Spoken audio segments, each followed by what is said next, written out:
Kanak-kanak seusianya, saiz fizikal yang dimiliki Anur Sofia Muhammad Ashraf yang berusia 5 tahun 7 bulan lebih kecil tidak ubah seperti seorang bayi dengan berat badan hanya 5.9 kilogram. Dia punya berat naik, tapi macam ikut graf tu kita nampak tak naik pada keadaan sepatutnya. So kita nampak dia macam kecil, kurus. Ketika hamilnya seseorang ibu itu tidak membekalkan nutrisi yang sepatutnya. Ada kena-mengena dengan penyakit sistemik, kekurangan hormon dan juga delayed bloomer. Bantut merupakan masalah tumbesaran yang tidak seiring dengan usia disebabkan masalah seperti kekurangan nutrien. Kanak-kanak bantut biasanya akan kelihatan lebih rendah daripada rakan seusianya. Dikatakan di Malaysia terdapat 1 daripada 5 orang kanak-kanak mengalami masalah bantut. Sebagai ibu bapa, bagaimanakah mereka hendak mengenal pasti bahawa anak mereka mempunyai masalah ini?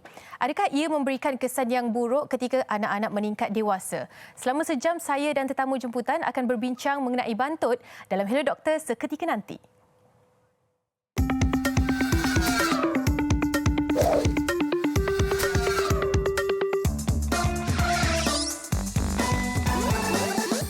Assalamualaikum dan salam sejahtera. Kembali bertemu dalam Hello Doktor untuk minggu ini bersama dengan saya Anim Izzati. Apa khabar agaknya anda yang berada di rumah? Selamat berhujung minggu. Salam hari Ahad kepada anda semua. Kalau tidak ada apa-apa urusan penting, pastinya anda kekal berada di rumah ya. Seperti yang kita tahu, pelaksanaan PKPB di seluruh negeri di Semenanjung akan bermula pada esok hari 9 November di mana hanya 3 negeri sahaja yang ada alasan untuk keluar rumah, Perlis, Pahang dan juga Kelantan. Jika anda tidak berada di kawasan itu, maka beradalah di rumah dan patuhilah perintah kawalan pergerakan bersyarat. Ikut SOP itu saja yang boleh menggagalkan penularan wabak COVID-19 ini. Okey, seperti yang kita kongsikan di awal tadi, topik kita pada hari ini masalah tumbesaran kanak-kanak ataupun yang dikenali sebagai bantut. Kita selalu dengar tentang bantut ni yang dikongsikan tadi juga 1 daripada 5 kanak-kanak menghadapi masalah ini. Adakah kita cakna? Adakah kita sebagai ibu bapa tahu tentang perkara ini? Itu yang akan dibincangkan dan juga menguraikan tentang mitos dan juga fakta berkaitan dengan bantut pada hari ini. Sebelum tu kepada anda semua, jangan lupa untuk ikuti kami di social media Hello Doktor. Gunakan sahaja tanda pagar di Instagram, pergi ke TV3 Malaysia, tanda pagar Hello Doktor, cari poster kami, tinggalkan pesanan anda, pertanyaan anda mahupun komen di poster Hello Doktor. Okey. Untuk kita kenalkan tetamu pada hari ini bercerita tentang masalah tumbesaran kanak-kanak ataupun yang tidak normal ini dikatakan bantut. Terus saja saya perkenalkan Profesor Dr. Muhammad Yazid Jalaluddin, Ketua Jabatan Pediatrik Pusat Perubatan Universiti Melaya. Apa khabar Prof? Sihat Prof? Sihat, alhamdulillah. Okey, bukan kali pertama di studio Hello Doktor, tapi kali pertama kita bersama untuk diskusi tentang perkara ini ya Doktor? Betul. Okey, kita bercerita tentang bantut. Ya. Bagaimana dengan kefahaman dan juga definisi, sebab selalu sangat kita dengar tak cukup makanlah tu, mak ayah rendah kot, mungkin itu adalah yang menyumbang kepada masalah bantut. Tapi sebenarnya apakah definisi yang kita perlu faham? Silakan Prof. Terima kasih. Assalamualaikum warahmatullahi wabarakatuh. Selamat petang. Masalah bantut adalah apabila kanak-kanak tu mereka lebih rendah dibandingkan dengan rakan seusia. Okay. Ya, bergantung kepada sama ada jantina lelaki ataupun perempuan. Dan masalah bantut ini cuma kita boleh tahu sekiranya kita plot ya di atas carta yang dikeluarkan oleh Badan Kesihatan Sedunia, carta tumbesaran kanak-kanak.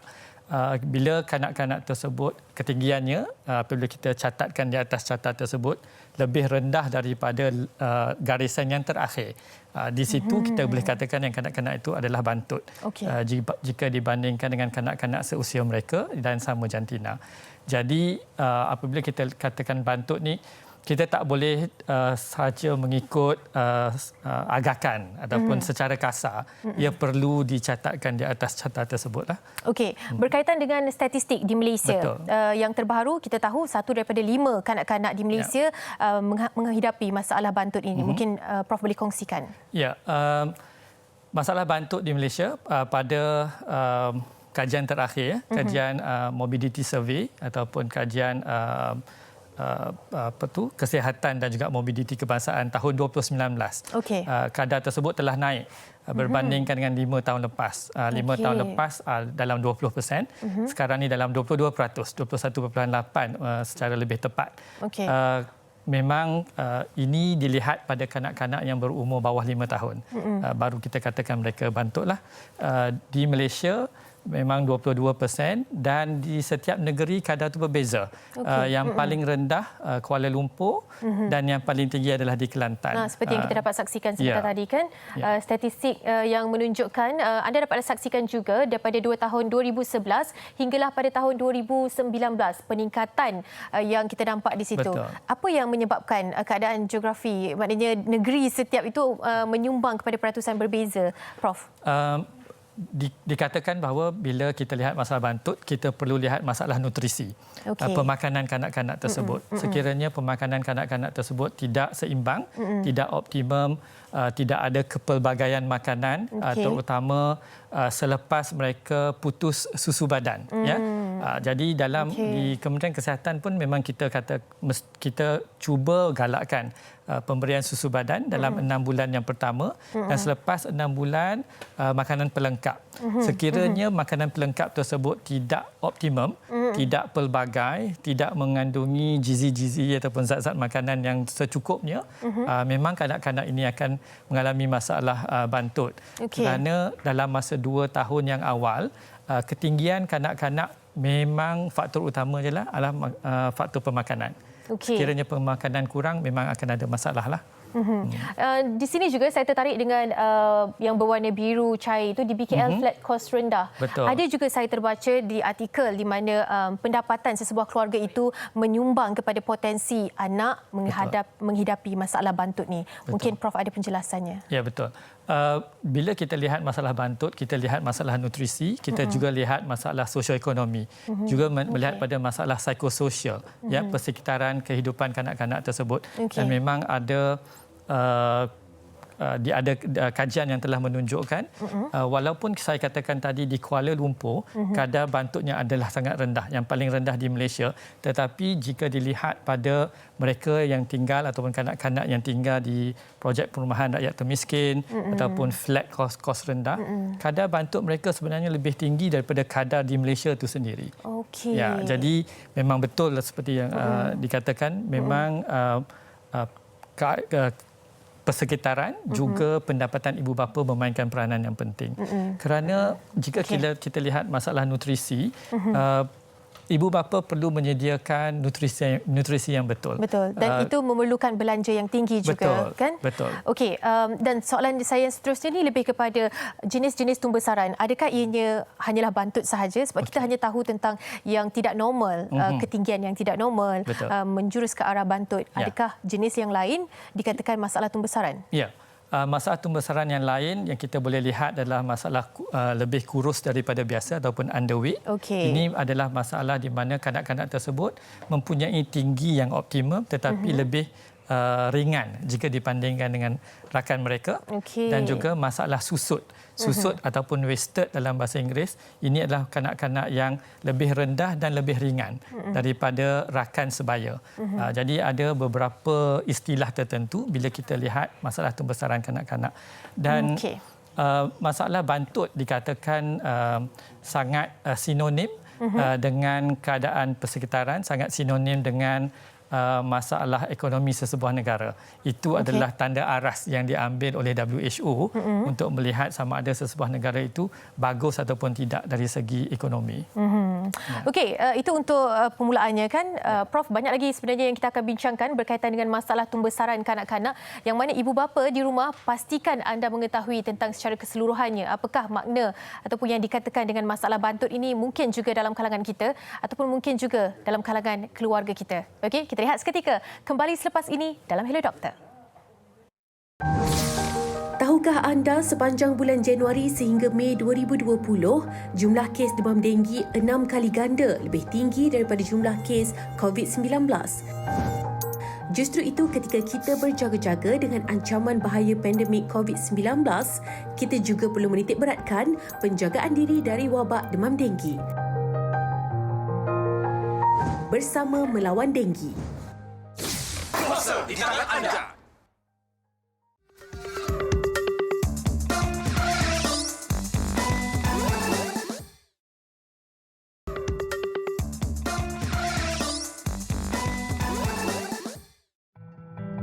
Okey, saya tahu tentang bantut. Bantut adalah masalah tumbesaran yang tidak normal atau abnormal.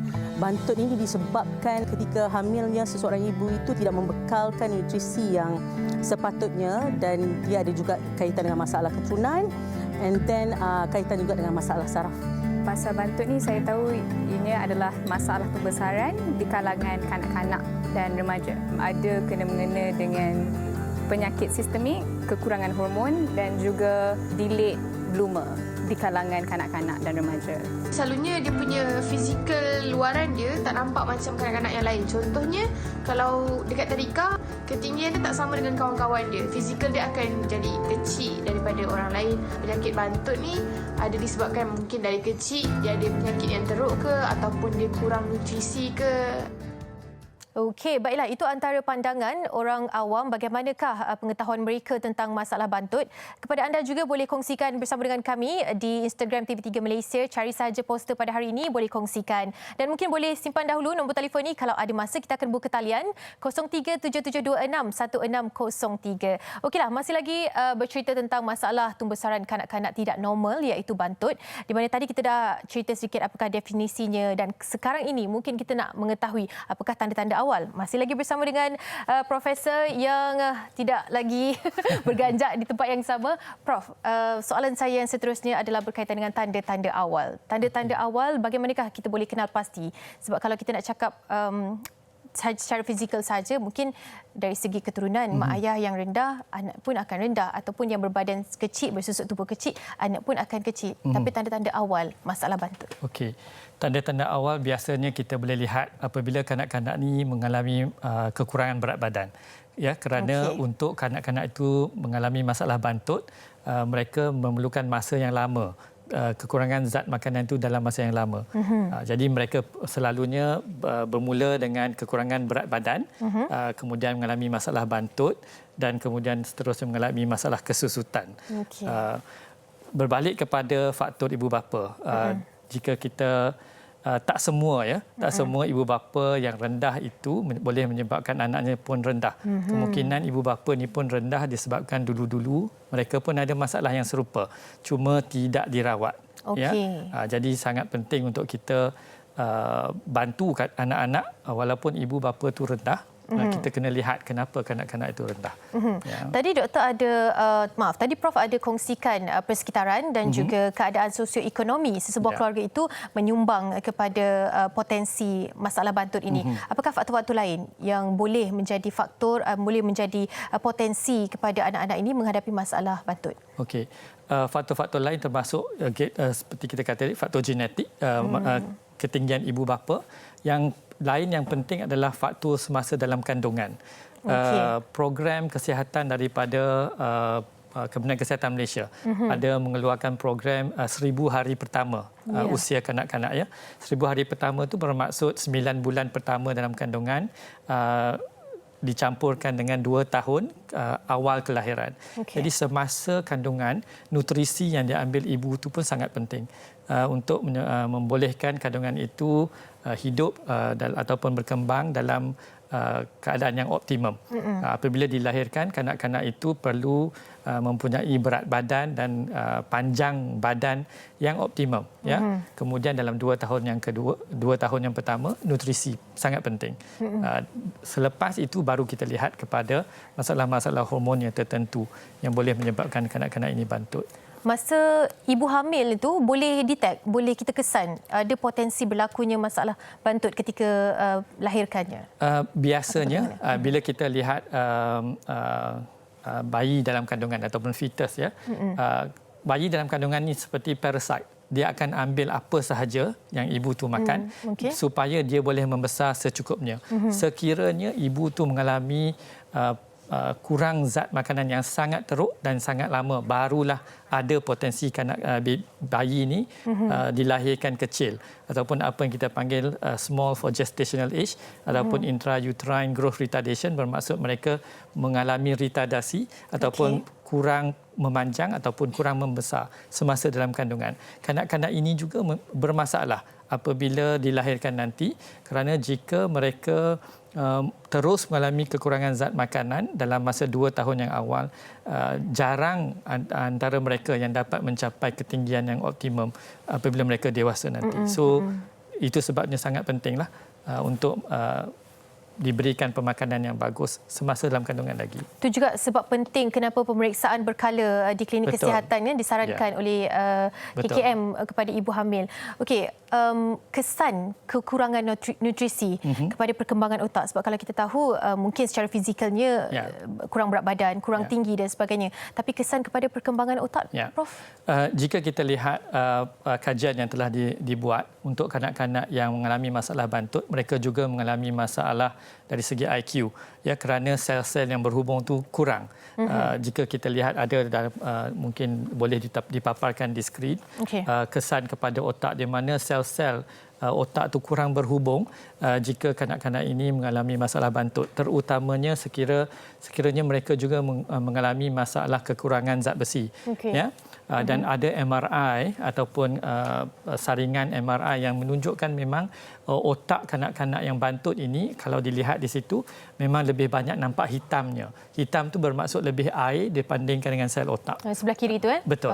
So, jadi bila kita lihat masalah bantut, kita bukan hanya melihat masalah ketinggian. Kita juga melihat masalah IQ kanak-kanak ini dan masalah pembelajaran mereka semasa di sekolah rendah, sekolah menengah. Dan ada kajian di luar negara yang telah menunjukkan bahawa orang dewasa yang bantut biasanya mempunyai gaji yang lebih rendah daripada mereka yang lebih tinggi. Dan mereka juga berisiko mengalami masalah obesiti, kecil manis, darah tinggi yang lebih tinggi daripada orang lain. Itu kita bercerita tentang kesan jangka masa panjang, Prof, yang akan berlaku jika masalah bantut ini tidak dikekang pada peringkat awal lagi. Okey, kita akan teruskan bersama dengan Prof, tapi sebelum tu ada soalan daripada seorang selebriti yang ingin dikongsikan. Ayo sama-sama kita saksikan. Assalamualaikum. Hai doktor, saya Ira Syazira. Doktor, saya ada satu soalan. Saya nak sangat tahu adakah bantut, bantut tu memberi kesan efek yang tidak baik ataupun dari segi psikologi, mental especially khususnya buat anak-anak, untuk kanak-kanak. Okey, silakan Prof. Okey, terima kasih atas soalan tersebut. Jadi saya rasa ibu bapa, ramai daripada ibu bapa yang berjumpa saya yang mengatakan anak-anak mereka kadang-kadang depres ataupun ada masalah di sekolah, Ada di antara mereka yang dibuli kerana jasmani mereka yang lebih rendah dibandingkan dengan orang lain, dan ada juga kanak-kanak yang lebih rendah ini akademiknya bagus dan mereka begitu ke hadapan dan ingin menjadi pengawas di sekolah, tetapi tidak boleh disebabkan keadaan fizikal mereka yang lebih rendah dibandingkan dengan rakan-rakan yang lain. Ini adalah antara masalah psikososial yang kita kata yang boleh berlaku di kalangan kanak-kanak di semasa di sekolah. Kerana di sekolah biasanya untuk seseorang itu nak jadi pengawas sekolah, mereka sepatutnya ada fizikal yang lebih besar. Betul. Dan saya rasa ini mengurangkan peluang mereka untuk mereka menjadi pengawas sekiranya keadaan fizikal mereka lebih rendah. Nampak macam remeh, tapi sebenarnya ini kesan yang cukup besar dari sudut psikologinya kepada kanak-kanak, kan? Betul. Belum lagi berjumpa dengan golongan yang suka melakukan body shaming, kan, ejek-mengejek dan sebagainya. Itu yang akan berlaku pada anak kita. Anda kena tahu bagaimana mereka rasa juga. Okey, kita ingin raikan soalan dari rakan di Instagram. Ini dari Ashlina Ashar, maaf. Adakah masalah bantut ini akan dihidapi seumur hidup? Okey. Masalah bantut ini berterusan sehingga kita berhenti membesar. Bila seseorang berhenti membesar ataupun mendapat, kita panggil final height, ketinggian mutakhir. Selepas ketinggian mutakhir itu, seseorang itu dah tak boleh membesar lagi dah. Jadi apa-apa yang kita nak buat, kita perlu buat sebelum mereka mencapai ketinggian terakhir. Apa itu ketinggian terakhir? Ketinggian terakhir itu jika untuk perempuan agak senang untuk dilihat, kerana apabila seseorang kanak-kanak perempuan melalui akil baligh dan mempunyai orang kata apa, period ataupun menses yang pertama, biasanya mereka dah kurang tinggi selepas itu. Untuk mereka tinggi, mereka perlu mendapat semua ketinggian tersebut semasa proses akhir balik sehingga sampai kepada menses yang pertama.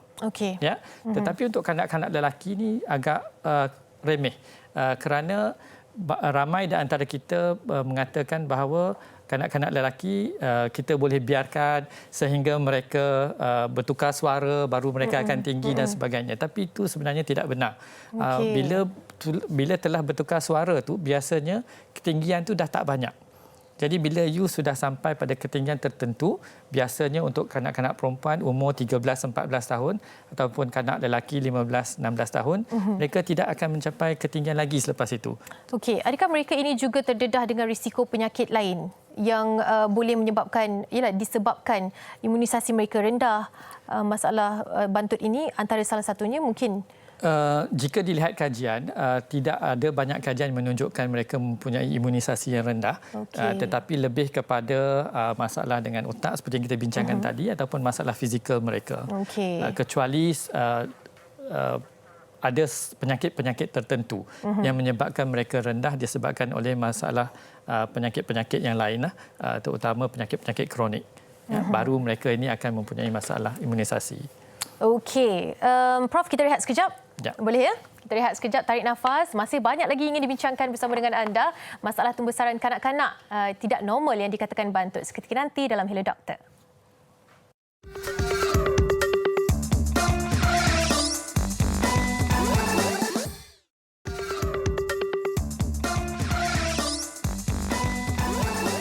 Terima kasih kerana anda masih lagi bersama dengan kami dalam Hello Doktor.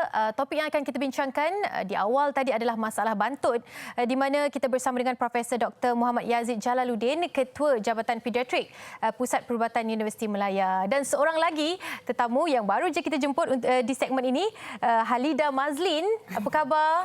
Khabar baik. Baik lagu sikit. Setia kasih. Boleh nanti kan. Boleh. Sikit. Boleh. Berbesar hati saya. Biar orang tahu lagunya. Boleh lagu ya.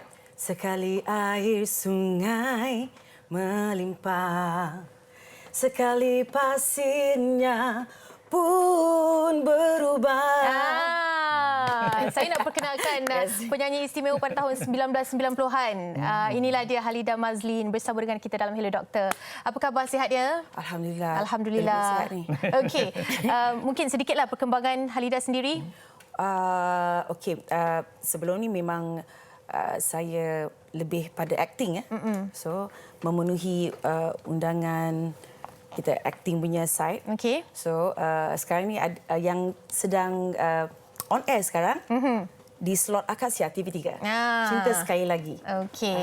Pengalaman untuk topik kita pada hari ini, masalah bantut. Mungkin pernah dialami oleh Halida sendiri ataupun dalam kalangan keluarga? Okey. Saya lebih suka bercerita tentang diri saya, doktor ya. Okey, silakan. Sebab saya masa sekolah rendah, waktu tu saya rasa saya punya ketinggian macam tak macam kanak-kanak lain. Saya terasa macam saya pantutnya aku ni macam kita rasa kita rendah sangat pada yang kawan lain. Jadi tapi ketika itu kita waktu-waktu kanak-kanak tu mana nak fikir doktor tentang pemakanan apa yang sepatutnya kan. Cuma di fikiran saya salah satu cara untuk nak nampak tinggi ni bergayut. Ya doktor. Saya pergi sekolah, saya bergayut doktor kat Palang. Tinggi tak? Boleh tahan lah macam sikit. Adalah sikit naik. Jadi itu secara psikologi lah doktor. Kan? Jadi cuma saya ni memang aktif bersukan daripada sekolah rendah sampailah ke sekolah menengah. But alhamdulillah tak adalah orang kata perubahan tu nampaklah nampak dah nampak tinggi sikitlah. Mungkin saya fikir sebab saya ni aktif bersukan kot. Okey.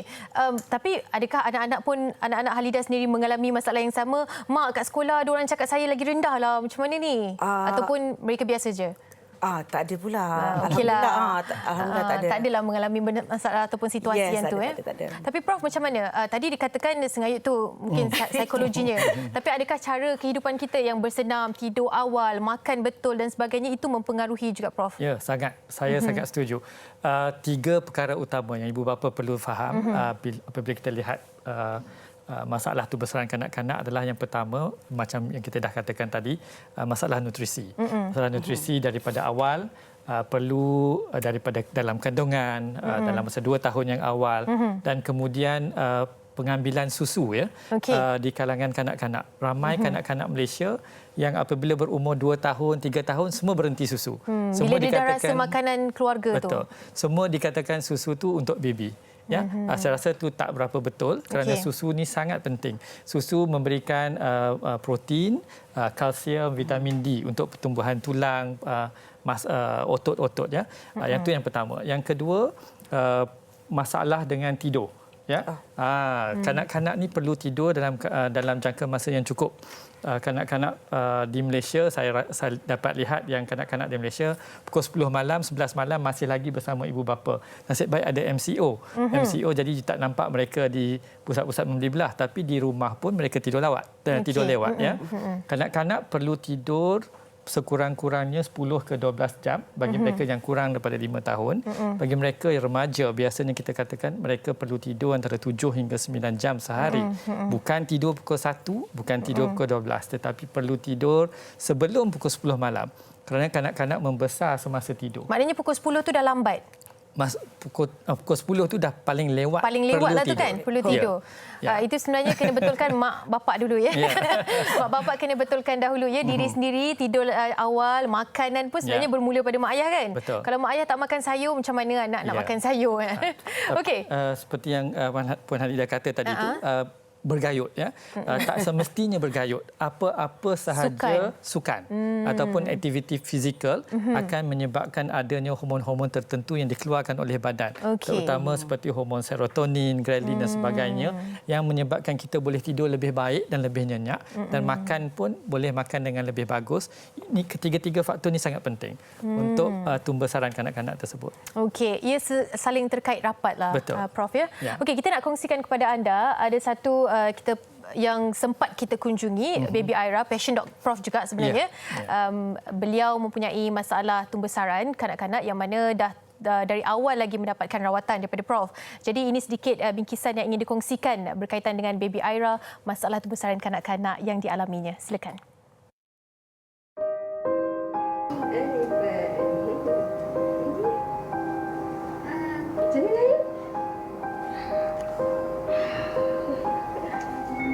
Setiap bulan kita akan ikut daripada dalam buku Klinik Kesihatan Malaysia tu ada appointment setiap bulan. So daripada situ kita nampak berat dia mula tak naik daripada dia 1 bulan. Kita boleh nampak daripada graf tu berat dia tak naik cantik. So daripada situ doktor dekat Klinik Kesihatan refer dia kepada pakar kanak-kanak. So dia lahir berat dia normal, tapi bila start dalam 1 bulan saya nampak dia punya berat naik, tapi macam ikut graf tu kita nampak tak naik pada keadaan sepatutnya. So kita nampak dia macam kecil, kurus. Lepas tu waktu dia 2 bulan kita nampak kepala dia tu dia tak boleh nak angkat kuat. So macam mungkin otot leher dia tak kuat. So dari situ saya nampak kita perlu rujuk pada doktor lah apa masalah kan. Lepas kita jumpa, doktor buat test darah semua. Kita mula treatment, dia ambil ubat hormon untuk growth hormone, injection untuk hari-hari. Kita boleh nampak dia dah berat dan tinggi dia mula naik cantik ikut graf yang sepatutnya. So kita nampak sekarang dia makin aktif, kuat, dia boleh berjalan. Awal tu dia berjalan lambat sebab doktor kata mungkin otot-otot kaki dia semua tak kuat kan. Dulu kita nampak dia macam lemah, macam otot-otot dia kurus sangat. Kita boleh rasa dia punya tangan tu macam tak rasa tulang kan. Kita nampak banyak improvement lah after kita start treatment. Macam Sofia waktu awal doktor kata masalah dia bukan nutrition dia bukan.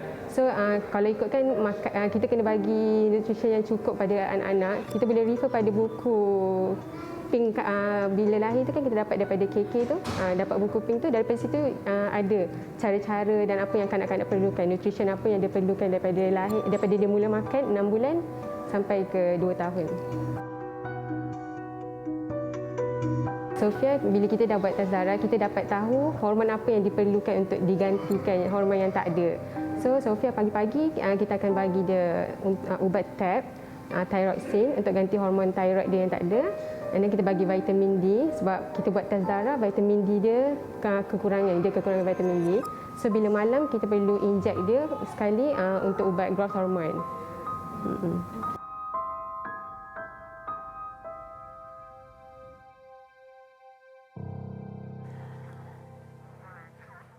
Okey, ini antara kisah yang dapat dikongsikan tentang adik Aira Sofia, seorang kanak-kanak yang mempunyai masalah pembesaran tidak normal iaitu bantut. Passion Prof juga. Prof, macam tadi dia ada kongsikan setiap beberapa jam maknanya ke setiap hari kena injek tu? Setiap hari kena injek. Setiap hari? Ya. Sampai? Hormon pembesaran. Sepanjang hidup. Sampai bila-bila? Betul. Hidup. Oh. Kerana baby Aira bukan masalah pembesaran yang biasa, ya. Okey. Bukan kerana disebabkan kurang zat makanan, bukan kurang tidur, bukan juga kurang aktiviti fizikal, tetapi ini boleh berlaku pada kanak-kanak sangat jarang. Satu di antara 5,000 hingga 10,000 kanak-kanak ini adalah masalah kekurangan hormon pembesaran. Kerana hormon pembesaran tidak dirembeskan daripada kelenjar pituitary. Kelenjar pituitary ini ada di dalam otak kita, tidak lebih daripada 10 mm, tetapi dia kelenjar ni yang kontrol semua hormon kita dalam badan. Dan untuk adik Aira, kelenjar pituitary itu tidak tumbuh dengan betul, jadi hormon pembesaran tidak dirembeskan. Yang bagusnya dengan masalah hormon ini, semua hormon ini boleh kita ganti. Hormon pembesaran kita boleh ganti, hormon thyroid kita boleh ganti. Kerana kanak-kanak yang mempunyai masalah hormon pembesaran, mereka bukan saja mempunyai masalah kurang berat badan seperti yang ibu tadi tunjukkan, berat badan flat daripada umur 2 bulan sehingga umur 6 bulan. Bila masalah kurangnya berat badan yang agak lama baru akan menyebabkan masalah terbantut. Jadi mereka untuk kanak-kanak macam ini, kita perlu bagi growth hormone, dan buat masa ini hormon pembesaran cuma boleh diberi dalam bentuk suntikan yang diambil setiap malam. Okey, macam Halidah sendiri, bagaimana memastikan anak-anak cukup bekalan nutrisinya, pemakanannya, dan memastikan mereka mengikut jadual tertentu yang diadakan atau bagaimana? Saya mempunyai seorang je anak, Prof. Okey.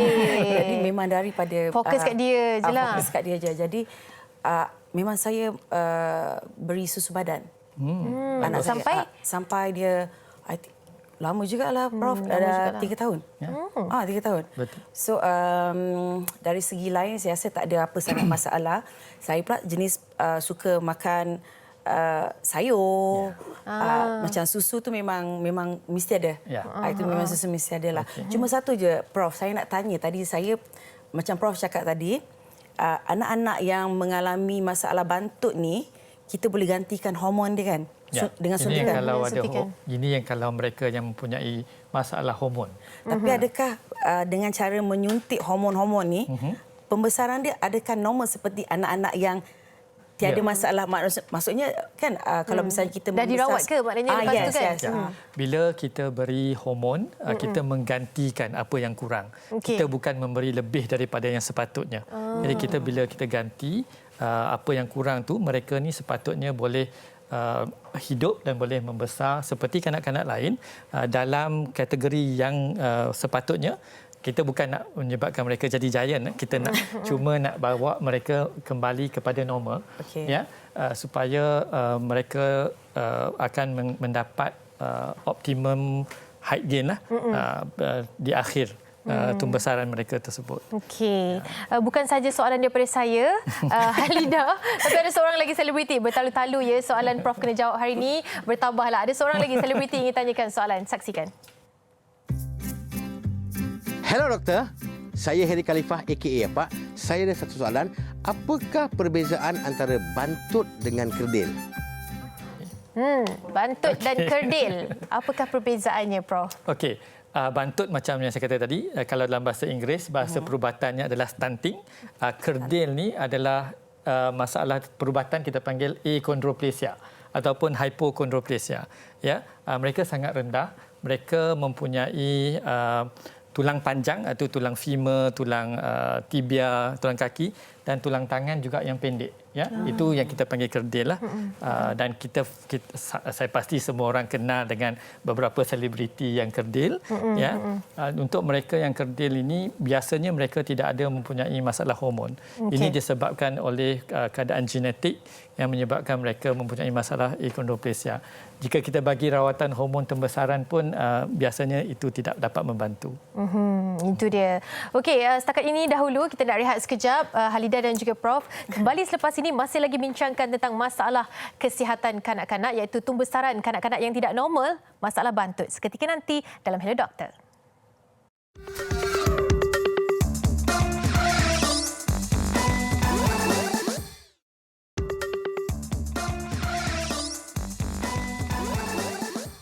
Kembali kita dalam Hello Doktor, masih lagi bersama dengan dua tetamu istimewa saya di studio hari ini.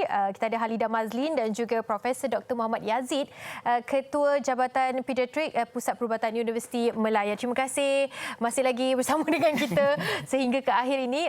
Kita dah merangkupi beberapa topik lah, beberapa perkara berkaitan dengan masalah tumbesaran kanak-kanak iaitu bantut ni. Kita ingin bertanyakan tentang apa pandangan orang ramai yang berkaitan dengan ini mesti mak ayah tak bagi makanan yang cukup. Macam mana kita nak melawan stigma masyarakat melihat kepada golongan ini tidak memberi yang secukupnya kepada anak mereka. Soalan ini sebenarnya daripada rakan kita di social media. Silakan Prof. Jika kita lihat masalah tersebut yang mengatakan bahawa mereka tidak beri makanan yang cukup, ini tak semestinya betul pada saya lah. Kerana ada juga kanak-kanak ini yang mendapat nutrisi yang betul, nutrisi yang bagus, tidur yang bagus tetapi masih lagi tidak boleh mencapai tinggi yang sepatutnya. Dan biasanya kita boleh kesan kanak-kanak ini apabila mereka berumur dalam 5 hingga 7 tahun. Biasanya ibu bapa akan mula membezakan anak-anak ini berbanding dengan rakan sebaya dan kanak-kanak ini lebih rendah daripada rakan sebaya.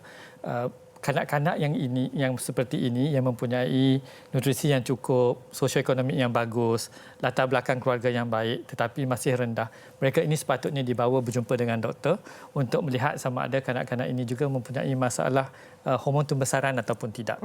Jadi tidak semuanya masalah bantut ini disebabkan oleh kurang makan. Ya, ada juga hormon-hormon tertentu yang kita perlu lihat. Tadi kita bincangkan sosioekonomi, bagaimana dengan keadaan sesebuah keluarga. Halida, kita tahu perjalanan dia bukannya mudah daripada awal sehingga membesarkan anak seorang diri itu bukannya menjadi ibu tunggal, kan single mother, besarkan anak. Maknanya untuk mencari pendapatan itu pun adalah satu cabaran yang cukup besar. Apatah lagi nak bagi kehidupan yang terbaik untuk anak. Bagaimana Halida menghadapinya? Apakah cara, apakah kekuatan yang dilakukan? Ini tentang saya lah. Diri sendiri pula ya. Okey, macam Manim dan orang ramai sedia maklum, memang saya seorang ibu tunggal. Membesarkan anak sendirian ni agak mencabar. Tetapi alhamdulillah ada saja rezeki kan untuk kita memberi keperluan kepada anak, ya, alhamdulillah. Dan saya sebenarnya nak cakap banyak pun macam mana ya Prof, sebab saya ni seorang pejuang. Saya ni seorang fighter. Jadi pada saya hadap je. Yes. Istilah berputus asa tu tak ada dalam kamus saya lah. So saya sebolehnya akan berusaha untuk memberi yang terbaik buat anak saya. Macam mana pun. By hook or by crook. Apa sahaja pun kita hadap je. Yang penting anak dapat dulu. Betul. Okey, satu lagi soalan dari rakan di social media bertanyakan tentang bayi pramatang. Okey, bagaimana dengan bayi pramatang ini? Keadaan bayi pramatang ini dapat menyumbang kepada adakah dikira bantut walaupun beratnya naik dan tinggi setiap bulan, sebab dalam buku check-up anak misi tulis bantut. Okey, silakan Pak. Bayi pramatang memang ada masalah, ya. Mereka sudah dilahirkan dalam berat yang lebih rendah daripada kanak-kanak lain, panjang yang lebih pendek jika dibandingkan daripada kanak-kanak lain. Jadi bila kita lihat bayi pramatang, kita perlu membawa mereka masuk ke dalam carta yang normal dalam masa 2 tahun yang awal. Jadi memang kanak-kanak ini memerlukan nutrisi yang lebih banyak jika dibandingkan dengan kanak-kanak yang lain untuk membawa mereka ke dalam carta yang normal. Untuk jangka masa ke hadapan, kanak peramatan ini juga sepatutnya apabila mereka telah capai ke dalam carta yang normal, mereka perlu terus dipantau. Kerana kajian juga menunjukkan kanak-kanak peramatan ini boleh mendapat akil balik yang lebih awal daripada kanak-kanak lain, dan ini akan mengganggu ketinggian akhir mereka. Kerana mereka yang masuk kepada akil balik pada usia yang awal, biasanya mereka akan lebih rendah pada akhir ketinggian. Ya. Untuk pengetahuan, untuk wanita di Malaysia, ketinggian purata biasanya dalam 155 cm. Jika kita kurang dari 155 cm itu, kemungkinan ada masalah, ya, campur tolak 8 cm lah, bergantung kepada ketinggian ibu bapa. Untuk orang lelaki biasanya dalam 167 hingga 169 cm. Jadi apa yang kita hendak dan kita kena aim kepada tahap itu. Jadi bila kita doktor melihat kanak-kanak tersebut, aim kita adalah untuk membawa kanak-kanak ini kepada ketinggian purata di akhir ketinggian mereka lah.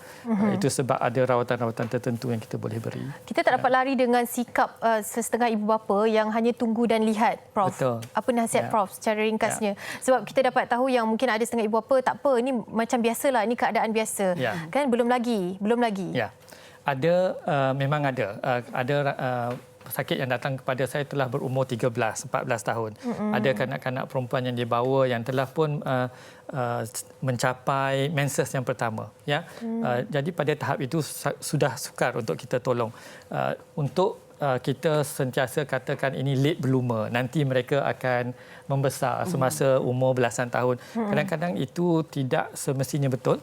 Kerana ada kanak-kanak ini yang boleh mendapat akil balik lebih awal daripada rakan mereka.